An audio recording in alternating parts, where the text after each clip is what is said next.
Welcome to This Explainer. Today, we're diving into what I like to call the ultimate C2 grammar hack, mixed conditionals. You know, those complex time-traveling structures? If you've ever felt like your English is just stuck in a single time zone, well, you're in the exact right place. We're going to break down these advanced structures step by step, using some really clear formulas that will absolutely upgrade your fluency right away. Actually, think about this for a second. Have you ever deeply regretted a past decision? Have you ever stopped to think about how a choice you made years ago is literally shaping your reality right at this very moment? We do this naturally in our native languages all the time, right? We're constantly analyzing cause and effect across different periods of time. But to do this precisely in English, we absolutely need mixed conditionals.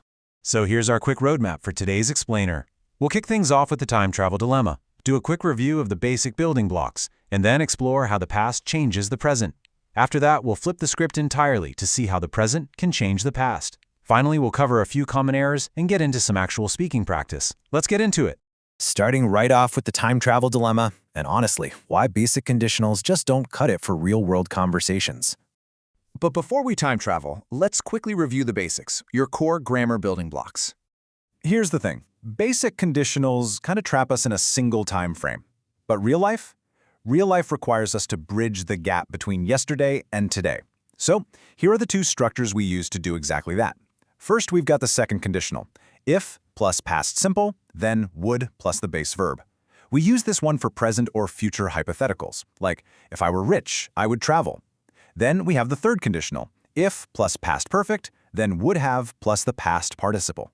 This is strictly for purely unreal past situations, like if I had studied harder, I would have passed. Notice how one is entirely present or future and the other is entirely past. But what happens when we mix them? Well, that's where the magic happens. Mixed conditionals are these advanced structures that combine different time references in the condition, the if clause, and the result clause. Think of this definition as your passport to much more precise communication. It's what allows you to seamlessly time travel between the condition and the consequence. Now, looking at our framework here, we've got the two main types of time travel we're going to master today. Type 1 is all about a past condition leading to a present result. And Type 2, that's a present condition leading to a past result. Okay, let's break these down one by one. Moving on to Type 1, how the past changes the present. In Type 1, a past action or a past decision reaches forward through time to completely alter your present reality. Honestly, just treat this formula like a rigid mathematical equation. You take if plus the past perfect, so that's your past cause, and you follow it with would plus the base verb, which is your present result. You can use this exact formula to express regrets, speculate about how things could have been different, or just explain your current situation. Let's actually look at it in action. Notice the stark contrast here between harsh reality and this sort of time-traveling fantasy. The reality is pretty straightforward, right? I didn't study medicine in the past, so I am not a doctor now. Simple. But look at the mixed conditional version. If I had studied medicine, we're grabbing that past perfect from the third conditional, I would be a doctor now, grabbing the present result from the second conditional. The past cause dictates the present reality. And here's exactly how this applies in a more professional C2 context. Think about the reality of this business scenario. They didn't invest in technology back then, so they are not wealthy now.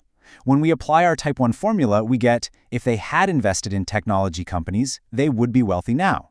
See how that works? It perfectly illustrates how a missed business decision years ago directly impacts a company's financial status today. It's precise, it's highly sophisticated, and it is incredibly useful in academic or professional settings. All right, let's switch gears to Type 2. The present changing the past. For this one, we're going to reverse our time machine. We're looking at how a constant present state, or maybe a personality trait, can explain an unreal outcome in the past. The crucial shift to notice is in the formula itself. The condition is a simple present state represented by if plus past simple, but the result is firmly anchored in the past with would have plus the past participle. I know, it feels a bit counterintuitive at first glance, but let me show you how perfectly logical it actually is. Let's check out this comparison. The reality is, I am generally not an organized person. That's a permanent present state, and because of that trait, a specific project in the past was late. The mixed conditional captures this flawlessly.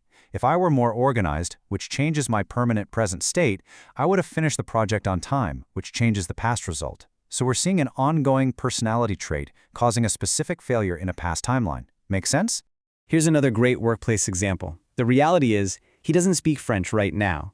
Because of that, he didn't understand the meeting that happened yesterday. Put it together and we say, if he spoke French, he would have understood the meeting yesterday. It clearly shows how lacking a present skill created an unavoidable communication breakdown in the past. Okay, let's talk about the traps. Section 5, Common Errors. Take a look at the timeline mismatch in this incorrect example. If I had studied harder, I would have a better job yesterday. You see the problem? You can't say would've followed by a past time marker like yesterday. It completely breaks the logic of the sentence. But look how quickly we can fix it, just by anchoring the result to the present moment. If I had studied harder, I would have a better job now. Boom. Fixed. Let's look at one more trap. Incorrect. If I were rich, I would buy that house last year. Again, we have a massive timeline clash here. Would buy implies the present or the future, right? But last year is obviously the past. So to make the time travel work perfectly, we just turn would buy into would have bought. The correct version becomes, if I were rich, I would have bought that house last year. All right, time to put it all together with some speaking practice. I'm going to give you some prompts, and I literally want you to fill in the blanks out loud. Really test these building blocks for yourself. Check out this type 1 prompt.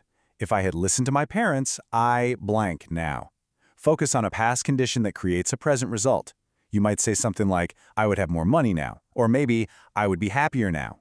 Do you feel that connection between the past advice and your present reality? Okay, try this one out loud as well. If she had worked harder at university, she blank today. Remember, you need to use would plus the base verb to complete the consequence of this hypothetical academic past.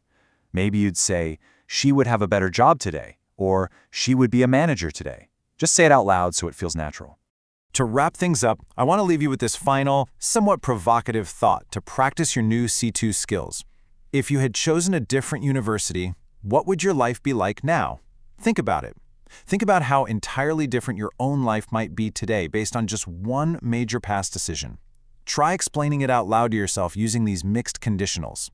Once you master this, it will completely transform the sophistication of your English. Thanks so much for joining me on this explainer, and keep practicing those time-traveling sentences.